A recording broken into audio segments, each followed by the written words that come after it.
श्री सीताराम शिखावस्थी के चैनल में आप सभी का स्वागत है। मैं हूं शिखावस्थी। वैशाख मास महात्म्य के आज हम सभी लोग 9वें अध्याय को सुनेंगे। 9वें अध्याय में राजा महिरथ के जीवन चरित्र का वर्णन है कि किस प्रकार से उसके गुरु ने उन्हें अच्छी राह दिखाई, वैशाख मास के नियमों का पालन कराकर उनका उद्धार किया। तो चलिए अपने अध्याय को प्रारंभ करते हैं। उससे पहले आप सभी से एक रिक्वेस्ट है कि मेरे वीडियो को लाइक करें और चैनल को सब्सक्राइब करें।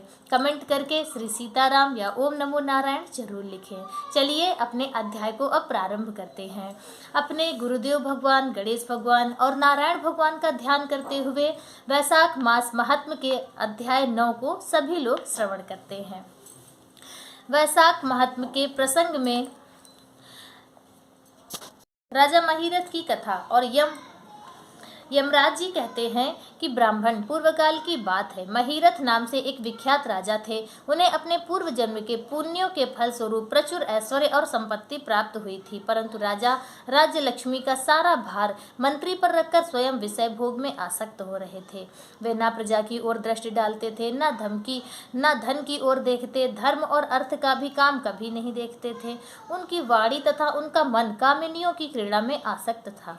राजा के पुरोहित का नाम कश्यप था। जब राजा को विषयों में रमते हुए बहुत दिन व्यतीत हो गए, तब पुरोहित ने मन में विचार किया कि जो गुरु मोहवश राजा को अधर्म से नहीं रोकता, वह भी उसके पाप का भागी होता है। यदि समझाने पर भी राजा अपने पुरोहित के वचनों की अवहेलना करता है, तो पुरोहित निर्दोष हो जाता है।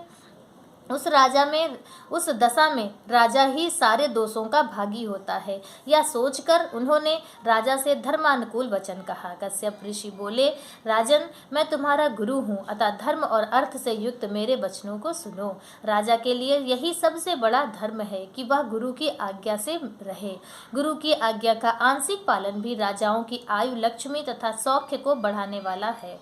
तुमने दान के द्वारा कभी ब्राह्मणों को तृप्त नहीं किया, भगवान श्री विष्णु की आराधना नहीं की, कोई व्रत, तपस्या तथा तीर्थ भी नहीं किया।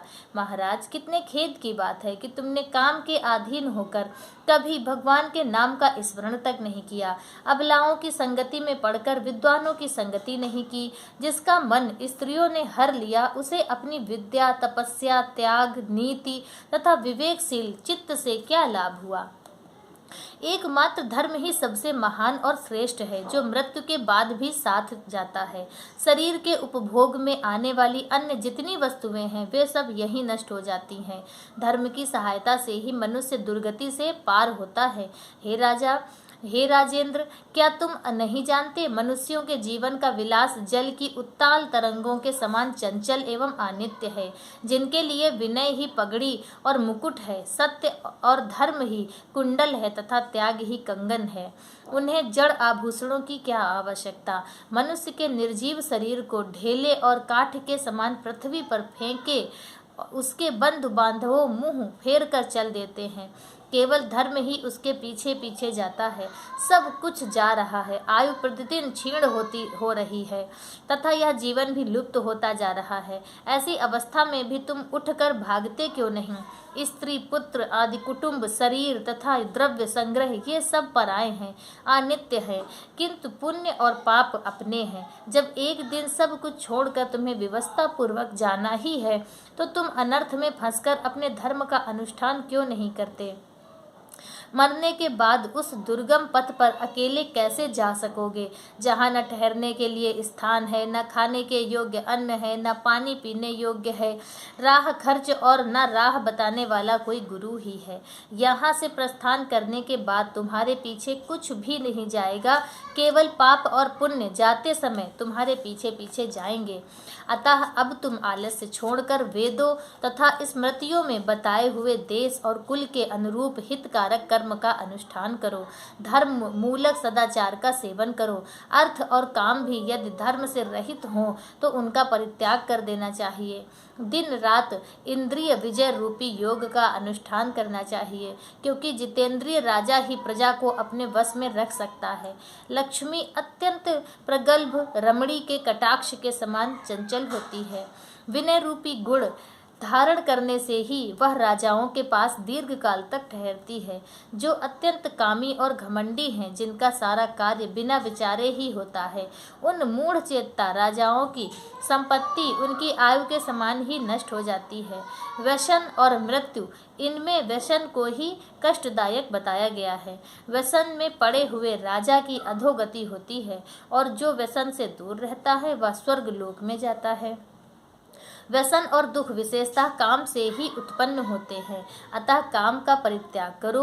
पापों में फंस जाने पर वैभव एवं भोग स्थिर नहीं रहते, वे शीघ्र ही नष्ट हो जाते हैं। चलते, रुकते, जागते और सोते समय भी जिसका चित्त विचार में संलग्न नहीं रहता, वह जीते जी भी मरे हुए के तुल्य है। विद्वान पुरुष विषय चिंता छोड़कर समतापूर्ण, स्थिर एवं व्यवहारिक युक्ति से परमार्थ का साधन करते हैं। जीव का चित्त बालक की भांति चपल होता है, अतः उससे बलपूर्वक काम लेना चाहिए। राजन, धर्म के तत्वदर्शी वृद्ध पुरुषों की बुद्धि का सहारा ले पराबुद्धि के द्वारा अपने कुपथगामी चित्त को वश में करना चाहिए।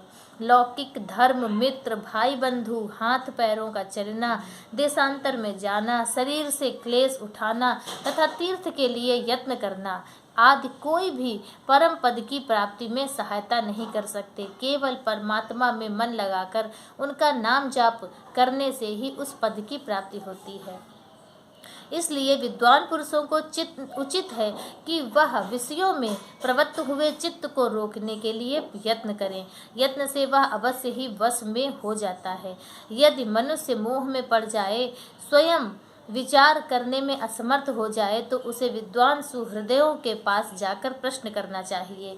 वे पूछने पर यथोचित कर्तव्य का उपदेश देते हैं। कल्याण की इच्छा रखने वाले को हर एक उपाय से काम और क्रोध का निग्रह करना चाहिए, क्योंकि वे दोनों कल्याण का विघात करने के लिए उद्धत रहते हैं। राजन, काम बड़ा बलवान है, वह शरीर के भीतर रहने वाला महान शत्रु है। श्रेय की अभिलाषा रखने वाले पुरुष को उसके अधीन नहीं होना चाहिए, अतः विधि पूर्वक पालन किया हुआ धर्म ही सबसे श्रेष्ठ है। इसलिए तुम धैर्य धारण करके धर्म का ही आचरण करो।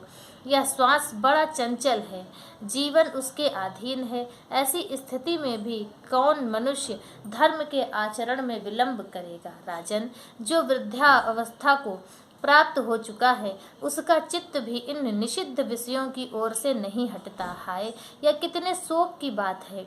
पृथ्वीनाथ, इस काम के मोह में पड़कर तुम्हारी सारी उम्र व्यर्थ बीत गई। अब भी तो अपने हित साधन में लगो। राजन, तुम्हारे लिए सर्वोत्तम हित की बात कहता हूँ, क्योंकि मैं तुम्हारा पुरोहित और तुम्हारे भरे बुरे कर्मों का भागी हूँ। मुनीश्वरों ने ब्रह्म हत्या, सुरापान, चोरी, गुरुपत्नी गमन आदि महापातक बताए हैं। उनमें से मनुष्यों द्वारा मन, वाणी और शरीर से भी किए हुए जो पाप है, उन्हें वैशाख मास नष्ट कर देता है। जैसे सूर्य अंधकार का नाश करता है, उसी प्रकार वैशाख मास पाप रूपी महान अंधकार को सर्वथा नष्ट कर डालता है। इसलिए तुम विधि पूर्वक वैशाख व्रत का पालन करो। राजन, मनुष्य वैशाख मास की विधि के अनुष्ठान द्वारा होने वाले पुण्य के प्रभाव से जन्म भर के किए हुए घोर पापों का परित्याग करके परम धाम को प्राप्त होता है। इसलिए महाराज, तुम भी इस वैशाख मास में प्रातः स्नान करके विधि पूर्वक भगवान मधुसूदन की पूजा करो। जिस प्रकार कूटने छाटने की क्रिया से चावल की भूसी छूट जाती है, मांजने से तांबे की कालिख मिट जाती है, उसी प्रकार शुभ कर्म का अनुष्ठान करने से पुरुष के अंतःकरण का मल धुल जाता है। राजा ने कहा, सौम्य स्वभाव वाले गुरुदेव, आपने मुझे वह अमृत पिलाया जिसका आविर्भाव समुद्र से नहीं हुआ। आपका वचन संसार रूपी रोग का निवारण तथा दुर्व्यसनों से मुक्त होने वाला है। द्रव्य भिन्न औषध है। आपने कृपा करके मुझे आज इस औषध का पान कराया है। विप्रवर, सत्पुरुषों का समागम मनुष्यों को हर्ष प्रदान करने वाली, उनके पाप को दूर भगाने वाली तथा जरा मृत्यु का अपहरण करने वाली संजीवनी बूटी है।